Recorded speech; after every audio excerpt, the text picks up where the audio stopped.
In this video, we'll show you how to unhide chats in WhatsApp. If this tutorial is helpful, be sure to hit the like button and subscribe for more. If you've previously hidden a chat and now want to bring it back to your main chat list, don't worry, it's simple. There are a couple of methods to achieve this, depending on how you originally hid the chat. To get started, open WhatsApp and scroll to the top of your chat screen. If you archived the chat to hide it, you can tap on Archived at the top of the screen. From here, you'll see all your archived chats.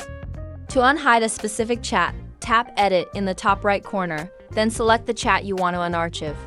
Once selected, tap Unarchive at the bottom left, and it will reappear in your main chat list.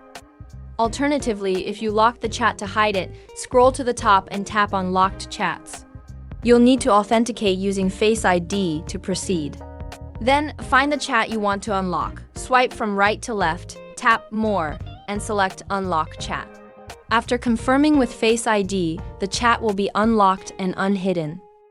That's it. You've now successfully unhid your chat and can continue your conversation as usual. If you found this guide helpful, don't forget to like the video and leave a comment if you have any questions. Thanks for watching.